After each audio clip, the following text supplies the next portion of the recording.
Season 4 of the Missing Witches podcast is lovingly sponsored by our Patreon patrons. Thank you so very much. And Foxglove Farm. Foxglove Farm subscription boxes are amazing, and their proprietor is a role model.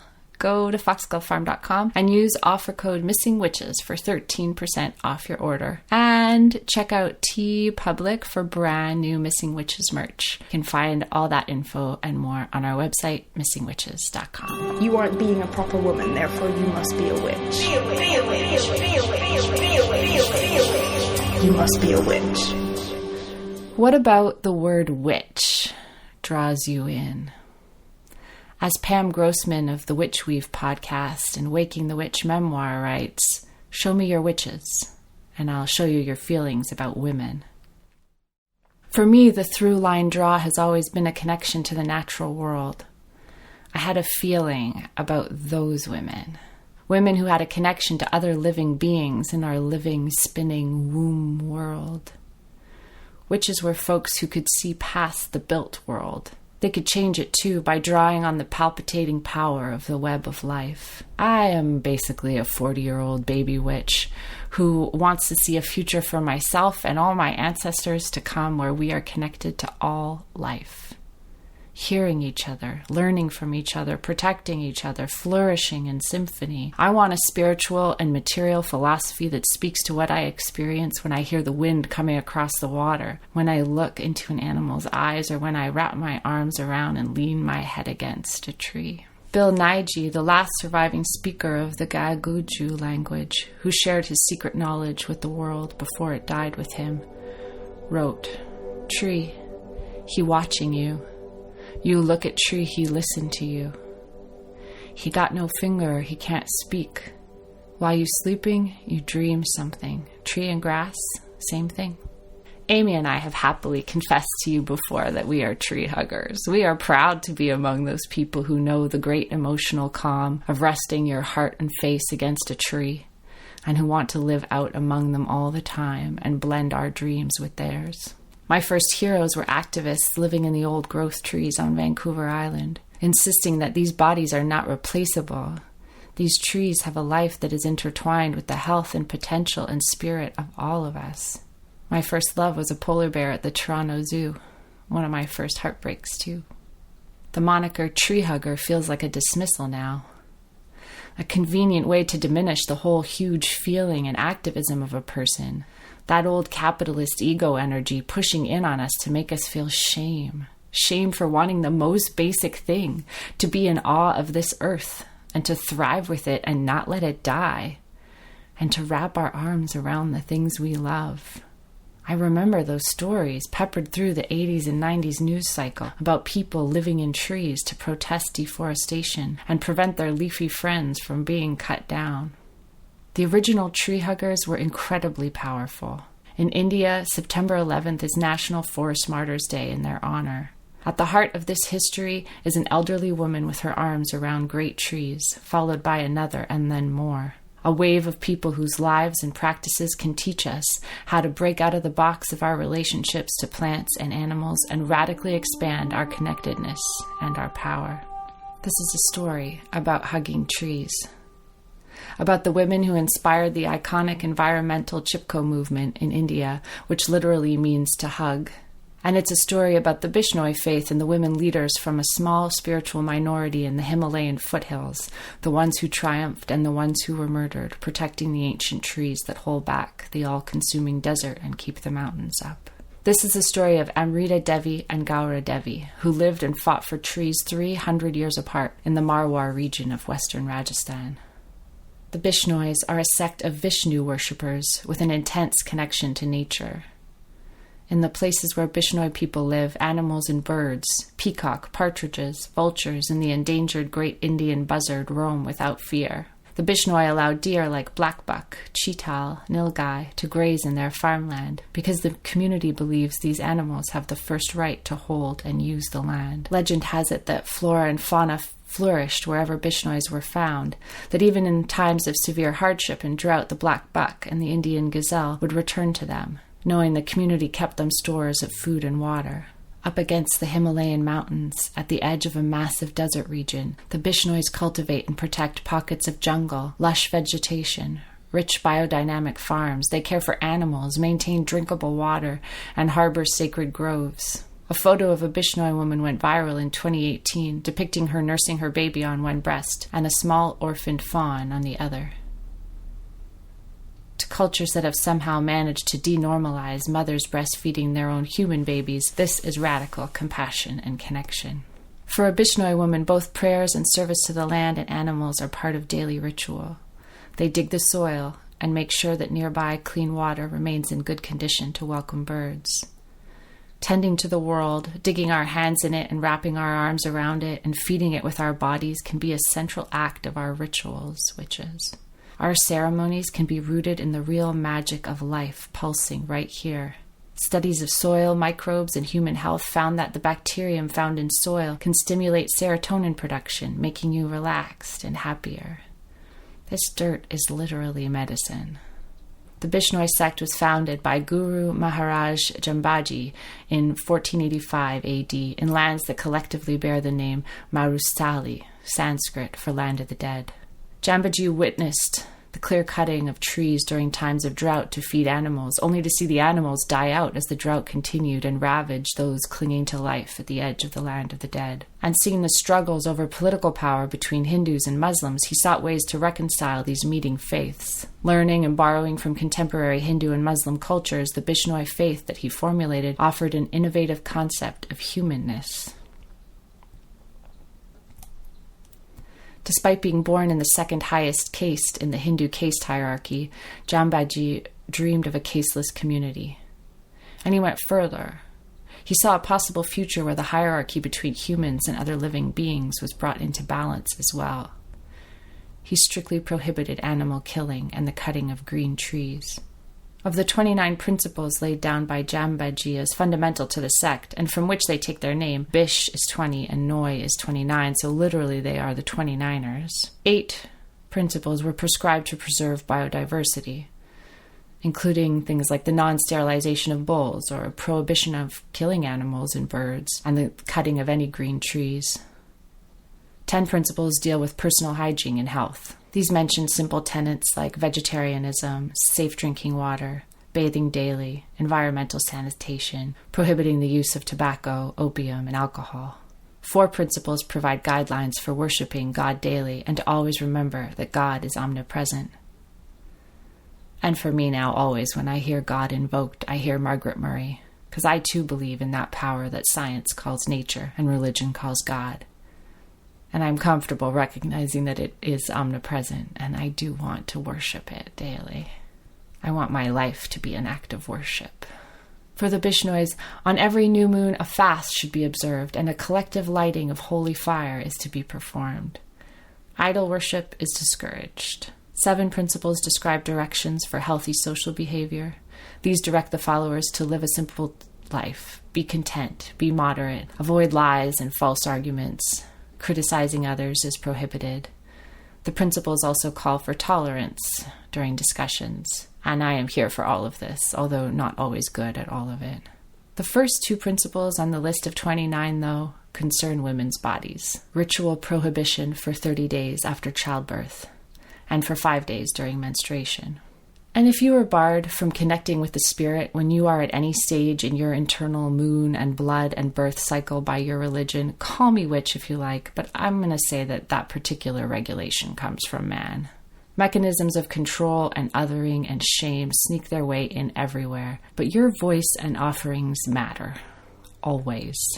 Your body and mind wrenched open by the vulnerability of blood and pain and womb world cracking open to unleash something new is fierce and it is holy. In those moments, you are that power which religion calls nature and science calls God. And taking that power away from menstruating bodies and replacing it with shame has spiraling effects, keeping girls out of school and shaping how we think about what their lives are worth. Rajasthan holds the record in India for the highest percentage of married girls between the ages of 10 and 14, and saw a 66% rise in cases of violence against women in 2019. To be clear, this is not in any way unique to the Bishnoi faith. We find it encoded all over the world as patriarchy weighs its heavy choking hold on our bodies in all kinds of ways. The women we honor with our story today were empowered by the profound dharma to the earth and animals and plants encoded in their faith. And still they also had to work for fairness and equality for their gender. We can't greenwash this story. It's been done too many times. But we will honor these heroic, humble warrior women's lives and their spiritualities and their struggles too. In 1730, almost 300 years after the 29 principles were recorded, the king at the time wanted to build a new palace. He sent soldiers to fell timber from the forest near the village of Kejarli, where Bishnoi villagers had helped preserve the sacred and essential kedri, or acacia trees. When the king's men began to hatchet away at the trees, the Bishnois protested in anguish, but were ignored by the soldiers who were under royal orders. Amrita Devi could not bear to witness the destruction of the village's sacred trees. Since cutting or injuring trees at all, and especially the kedri, is against Bishnoi Dharma, Amrita Devi hugged a tree. She cried out that if she sacrificed her life to save just one tree, it would be a good bargain. And the men axed through her body to cut the tree. They beheaded her in front of her children. And her 3 daughters wrapped themselves around trees to honor her in their grief, and they were murdered also. The news spread like wildfire, children running with fear to get help, and Bishnois of 83 villages gathered at Kejarli. 363 Bishnoi people became martyrs to the forest that day. The soil of Kejarli is said to have turned red with their blood. When the king heard the news, he called for it to stop. He apologized to the community and issued a decree engraved on a copper plate prohibiting forever the cutting of trees and hunting of animals within and near Bishnoi villages. That protection is still technically valid today, although the Bishnoi still constantly must fight to guard their biodiversity. The Bishnoi sacrifices became the root of inspiration for a much larger Chipko movement. Amrita Devi's life was stolen, but with her last act, she imparted a wave of power that electrified Gaura Devi in her own fierce spell of tree protection 300 years later. Born in 1925, Gaura Devi left her family and moved to a village named Reni after her wedding at the age of 12. Her husband passed away by the time their son was about 2, same age as my daughter is now, leaving her home alone at 22, not the age I am now, to raise her son and be the family's sole provider and homemaker. I don't know what it is to be a single parent, but I know what it is to be raised by one, at least for a while. Around the age of 22, my mom raised me alone while she finished her master's and worked at a day job with children and sex offenders and children who were sex offenders. And then she'd pick me up from daycare and drag me home in a red plastic sled through the snow to make dinner and spend late nights on the phone with her parents who were going through bankruptcy. And she says it all forced her to learn about empathy beyond what she had imagined possible. She was exhausted and stretched thin all the time and so raw that I think she kind of accidentally taught 2-year-old me an empathy so painfully vivid it extended all over the world around me. Raw to the point of confusion and agony a lot of the time. Some days, these days, I realize I feel strangely numbed by the pandemic. I don't know if you feel that as well. We're back in our second lockdown here, and I notice my reactions to things aren't what they were before. I joke that I'm like dead inside, or more it's like I'm frozen until it's safe to thaw. And I don't want to stay that way, but weirdly and almost guiltily, it's kind of a relief to take a break from feeling so constantly raw to the feelings of every scared family member or terrifying statistic. While this feeling is new in scale, I think I've been tactically numbing myself for a long time, just to keep my head above water and keep going. I have this weird vivid memory of being like a young teenager, like just old enough to read the morning paper and sort of doing that for the first time, and it turning into crying uncontrollably over every single page, like everything you turned was just this mounting feeling of desperation on my hands and skin like so much ink. I think, in different ways, we all have had to unconsciously numb ourselves to some degree, long before COVID-19, long before Zoom fatigue, just to keep going day after day, bludgeoned by the obvious systemic injustices, the gross global grasping inequality, the great forest turning to desert, the coral reefs bleaching and fossilizing and dying from the inside. Our ego-conscious minds might forget the great chestnut trees that once stretched their wide arms across the entire eastern edge of North America, and then were all gone within one dying generation. But our cells that were nestled in our grandparents' bellies when the great trees last walked still remember. And they mourn, I think, and they rage. I want to honor that rage in my cells, as well as that enormous empathy. And so I call these missing witches into our circle to root us back into that power. I want to honor the adaptive care of my own body and mind, self-protection. Thank you for keeping me going, but I don't want to be numb anymore. You all remember Foxglove Farm from our last season. We are so stoked to be working with Sammy again and with Foxglove Farm. Yeah, this incredible witch in her kitchen makes just such beautiful product and like inspiring things that I've actually used all the time that really touch my life. I use that like somoted, I call it somoted bee, the somoted tea. Yeah, sorry, I'm just flumbering all over the place. You use the somoted tea. I use the somoted tea all the time, and I use the calming one too, the anxiety. They're beautiful. They're perfect for my workings at home. And she's just a pleasure and delight. So we really are excited to work with her again and excited for you guys to get an opportunity to discover her witchy boxes. Right. These subscription boxes, it's like a combination of things you can keep. Like my box had like a little incense plate in it and, artwork, stuff like that. But also things you can consume like soap and tea. Foxglove works with witchy artisans and puts their stuff into the boxes. It's all ethically sourced. Sammy is one of the most ethically reliable people that I've ever come across. Yeah, she's doing her best. I mean, we're all doing our best, but she's really out there doing the work. And I mean, it's COVID times. Like, get yourself a witch present and use it to inspire your work in changing the world, I was going to say the same thing. We're all feeling a little bit lonely, and yes, we should not go shopping to get rid of those lonely feelings. But the idea of belonging to something where every month you're going to get something that's just going to make you feel better, and you don't have to worry about labor exploitation or any of the other things that come with a lot of deliveries. Yeah. We like it. We love her. We hope you check it out and make use of that sweet, sweet listener offer code, Missing Witches, for 13% off your order. And if you really aren't into buying things, but you have some extra money kicking around, you can still support Sammy by making a contribution to her wildlife rescue, which she is building herself because, of course, once she had donated one of her kidneys to a stranger, she figured time to start rescuing raccoons and squirrels. So, once again, you can support Missing Witches by supporting Foxglove Farm, and you can save 13% by using the offer code Missing Witches. In 1974, the state government authorized the felling of 2,500 trees in Rennie. Landslides that were devastating the foothill regions from drought and too many trees taken already, and the forest being parceled up from afar with logging work sold to contractors from the plains with no idea as to what was at stake, led the people to hold peaceful demonstrations, public meetings and rallies, and generally made a nuisance until the state government and contractors hatched a scheme to draw the local men away under the false pretense of a payout.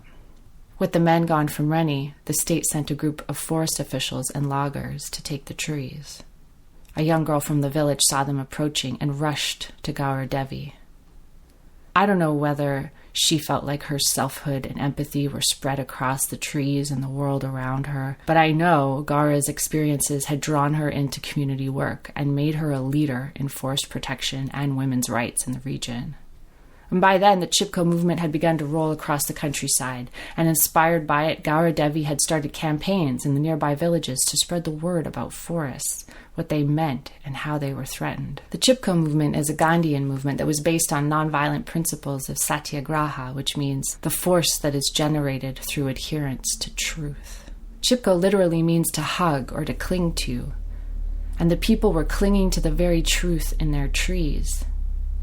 In the Garhwal Himalayan region of Uttarakhand in the 70s, there was rapid environmental degradation due to commercial logging, and it became clear, especially to women, that logging was destroying their forests and threatening their access to resources needed for their daily lives. A pioneering Gandhian grassroots activist, Chandi Prasad Bhatt, mobilized communities to stop the destruction of the forests under the banner of Chipko, inspired by Amrita Devi. He was joined by hundreds of women who were on the front lines of the resistance because they were on the front lines of the devastation, marching and rallying to protect their community forests. They formed human chains to hug towering old-growth trees. That one night in Reni, with all the local men gone, Gaura Devi mobilized a group of 27 women and confronted the loggers. She tried to reason with them, but by then the officials were drunk and they began to hurl abuses and wave their guns at the women and children while ordering the loggers to chop the trees. Gaura Devi called out to the people to hug their trees, and the women followed her lead and wrapped herself around them. But this time, the men didn't murder the tree huggers. They were shook, and they delayed. Gaura Devi spoke to the laborers. "Brothers, this forest is our mother's home. It keeps us alive, and we run our lives through this. You can have your food and then come along with us." The contractors tried to scare the women into changing their minds, but they did not fear. Into the night, the women stayed awake, and with their embrace and their lives, they guarded the trees. After a 4-day impasse, the contractors left. Shortly after, the state government would comply with the villagers' demands and issue a 10-year ban on commercial deforestation in the area. This incident would go on to define the Chipko movement. And afterwards, Gaura Devi kept on mobilizing women to organize protests and rallies, but because she was illiterate, she was never included, never even asked about her views on the preservation of forests by policymakers. The people in Uttarakhand passed her story between them, but at the age of 66, she died an uneventful death in Reni, forgotten by the world outside her village and its sacred trees. It was only when the Himalayan Action Research Center and the Society for Participatory Research in Asia featured her in one of their books that people slowly began to celebrate Gaura Devi's contributions that had crystallized the Chipko movement and launched a wave of environmental activism and ecofeminism around the world. We include these women, Amrita and Gaura Devi, of the nature-worshipping Bishnoi Hindu sect, in this feminist occult research project we've created for ourselves here at Missing Witches because of their strength and their persecution and their radical relationship with the living world. I want to think about how the earth-centered spirituality inherent in witchcraft can pay homage to the forest martyrs, to the women who helped birth an environmental movement anchored in the lived reality of poor people who love and need the land. I want this story to give power to our own earth-centered activism and to the ways we honor and embrace the living world, to find a humanity and a spirituality that helps to save that world, this world. But we also include women of the Bishnoi faith in our story and research about witches because witch hunting is used by and against women of the Bishnoi faith even today. So a story about the eco-spirituality of the Bishnoi that does not include the violence against women, especially under the umbrella of witch hunting, in our context just doesn't seem fair or complete. For example, in January 2005, 3 women in a village in Rajasthan accused a woman named Gaura Devi Bishnoi of being a Dayan, of practicing witchcraft and making their children sick. They branded Gaura a witch with the intention of grabbing her family's land. Like Gaura's family, the family of her harassers belonged to the Bishnoi community. Gaura's husband, Pyar Chand Bishnoi, says that for many years the other family had been demanding access through his fields, and when he refused and told them to take another route, it led to Gaura being called a Dayan, a witch. Witch hunting is deployed as a common tool of both the misogynist and the greedy and the tired and hungry.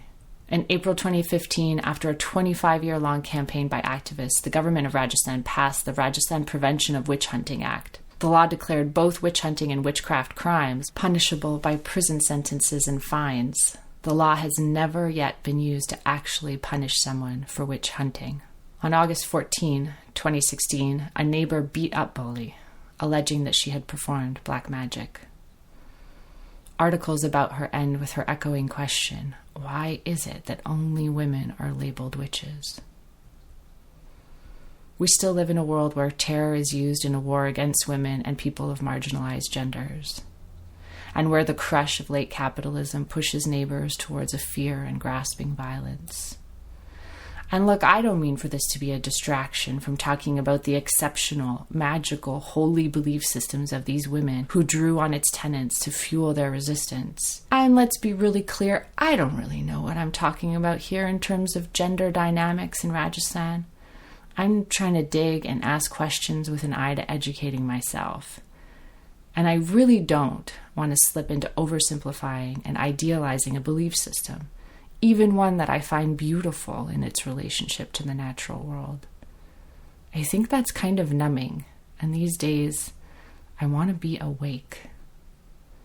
And I want to be honest even when it's complicated and contradictory. Though the trendiness of the word witch can make me want to creep back into my broom closet, I want to be honest about how this idea of witch can simultaneously be used to isolate us, be used like a weapon, put people in danger, and also root right through us into the earth and up into the infinite, and stretch out across boundaries to reach those who are isolated and terrorized and give us all power.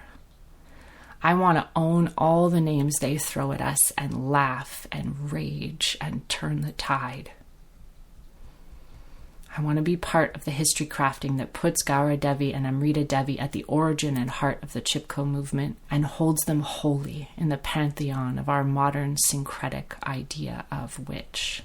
Critiques of the Chipko movement today say it became dedicated to tree conservation above all else, and cut the people's rights and needs out of the equation, that it lost sight of the forest for the trees. In Rennie, a woman who wished to remain anonymous when interviewed for an in-depth piece on Chipko for downtoearth.org, complained, "They have put this entire area under the Nanda Devi Biosphere Reserve. I can't even pick herbs to treat a stomach ache. We got into enough trouble with Chipko. Now we don't even want to attempt anything else." She said she'd come to hate the word environment. A movement launched and inspired by forest women left them standing at the edges of their home, severed from their body and broken from their medicine. Soil is ours. Water is ours. Ours are these forests. Our forefathers raised them. It's we who must protect them, goes a song from the Chipko movement, which is, we are rooted and intertwined with the trees and with each other. For this final episode of Season 4, as we here in the Northern Hemisphere tip into the deep dark, I want to put this song in your hearts. Ours are these forests, and ours are these movements, and they are flawed and incomplete. But it's we who must protect them, and uplift them, and complete them. Ancestors left their blood in the ground, and when we call to them, they are standing all around us.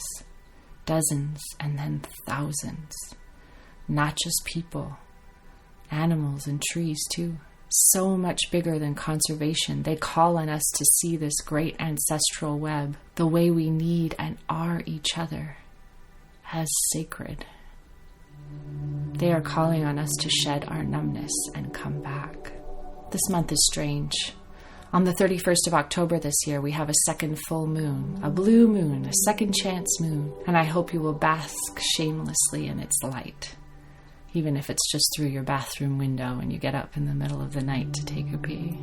But then, for the next new moon, to honor Gaura and Amrita Devi, if it's available to you, maybe you could fast for a few hours and use your hunger to follow your curiosity about the living world. Is there a plant you've been noticing? A weed? A mushroom? A tree? An animal that's made an appearance in your waking life or dreams? Go find out everything you can. Listen to the quiet insistence of the natural world that wants to be known by you. Then in the darkness of the new moon night, light a purifying fire. This could be a candle or a dried rosemary sprig or bay leaf or bonfire. Whatever you have access to will do. Slip out of your skin in the darkness. Feel the trees as they are dreaming, their vast roots reaching under everything. Feel your own empathy unfurling like how coral seems to bloom at night, reaching out its tender arms to catch the waves, slide out of the protection of your bark, just for a minute while you are safe in the net of all our collective fires. In the deepest dark of the new moon night, notice that without the dominating brightness of the moon catching the sun, the infinite glows with infinitely brighter lights. The sky is deeper than we can ever imagine when the sun and moon hold sway, and our own little flame holds its own too. Feel your fine roots extend for miles beyond what the eye can see. The way things appear is not how they have to be. Everything is changing, and it always has been. You are a light. You are sister to a tree. Your embrace is infinitely powerful. Your life is a sacred and worthy offering. This forest is our mother's home. We run our lives through this. The trees and the grass are listening.